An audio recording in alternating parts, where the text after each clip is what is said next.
আজ তোমাদের ডালিয়ার খিচুড়ির একটা রেসিপি দেখাই। খুব সাধারণ, এটা নিরামিষ করে করেছি আমি। এটা তোমরা উপোসের দিনও নিতে পারো, ডায়েট হিসাবেও নিতে পারো। আবার যারা মেসে বা পিজিতে থাকে ব্যাচেলার, তারাও কিন্তু এটা চটজলদি আমার ভিডিওটা দেখেই বানিয়ে নিতে পারবে। তার আগে বলে নিই, নমস্কার, আমি অস্মিতা, ওয়েস্ট বেঙ্গল থেকে।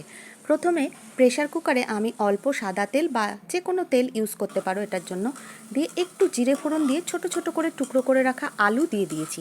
তোমরা চাইলে এটাতে বিভিন্ন রকম সবজি দিয়েও করতে পারো, সেক্ষেত্রে আলুর সঙ্গে সবজিগুলোও দিয়ে দেবে।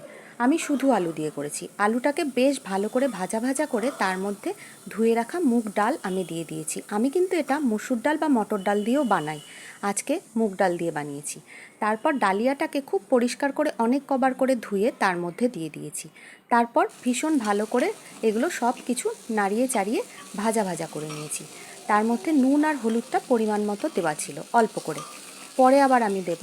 তারপর দিয়েছি এর মধ্যে জিরের গুঁড়ো, ধনের গুঁড়ো, লঙ্কার গুঁড়ো আর পরিমাণ মতো একটু চিনি, নুন আর হলুদ সব দিয়ে খুব সুন্দর করে মশলার সাথে, ডালিয়ার সাথে, ডালের সাথে আর সবজির সাথে ভালো করে মিশিয়ে আমি নাড়াচাড়া করে নিয়েছি 5 থেকে 7 মিনিট। সব কিছু মিশিয়ে ভাজা ভাজা করার পর এগুলোর মধ্যে দিয়ে দিয়েছি আমি কিছু ড্রাই ফ্রুটস, মানে উপোসের দিন খাবো, সব কিছুই হবে। ড্রাই ফ্রুটসগুলো দিয়ে আবারও কিছুক্ষণ 5-7 মিনিট নাড়াচাড়া করে নিয়েছি। এই সময় গ্যাসের ফ্লেমটা কিন্তু একদম সিমে থাকবে।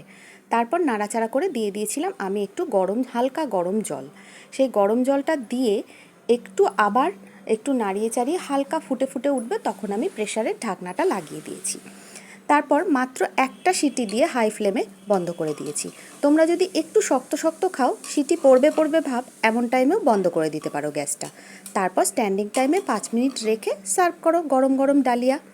বন্ধুরা, আরেকটা কথা বলি, আমার রান্না কিন্তু একদম নতুনদের জন্য। আমি কিন্তু পাকা রাঁধুনিদের জন্য রান্না দেখাই না, আমি নিজের মতো করে রান্না দেখাই।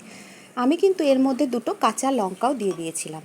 এই ডালিয়াটা খেতে কিন্তু বেশ সুস্বাদু হয়। উপোসের দিনে সারাদিন উপোস করার পর এটা খেতে কিন্তু বেশ ভালো লাগে। অনেকে হলুদ খায় না, সেক্ষেত্রে হলুদটাকে স্কিপ করতে পারো। এই রান্নাটা কেমন লাগলো আমাকে অবশ্যই তোমরা কমেন্ট করে জানিও। আমি তো সব সময় বলি, তোমাদের একটা কমেন্ট আমার জন্য অত্যন্ত জরুরি।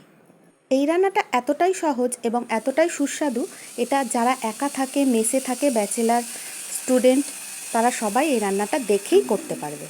দেখো, আমি পুরো স্টেপ বাই স্টেপ দেখিয়ে দিয়েছি। কাল আমি এটা রিলস হিসাবে মিউজিক দিয়ে যখন দিয়েছিলাম, অনেকেই আমাকে তোমরা ইনবক্স করেছো যে দিদি এই রেসিপিটা আমাদের দাও। কেউ কেউ আছে স্টুডেন্ট, তারা একা থাকে মেসে, তারাও বলেছে। তবে নামানোর আগে কিন্তু ঘি দিতে 1 চামচ ভুলো না যেন। তোমরা যদি এই ধরনের চটজলদি রান্নাগুলো দেখতে চাও এবং কি কি রান্না দেখতে চাও, আমাকে কিন্তু কমেন্টে জানাতে পারো, আমি কিন্তু তোমাদেরকে হেল্প করতে পারি। তোমরা পুরো ভিডিওটা ধৈর্য ধরে দেখার জন্য তোমাদেরকে অনেক অনেক ধন্যবাদ। তোমরা সবাই খুব ভালো থেকো, সুস্থ থেকো। এই দেখো আমার ডালিয়ার ফুল লুক এবং ফাইনাল লুক। খেতে কিন্তু এটা বেশ সুস্বাদু হয়েছিল। ধন্যবাদ সবাইকে।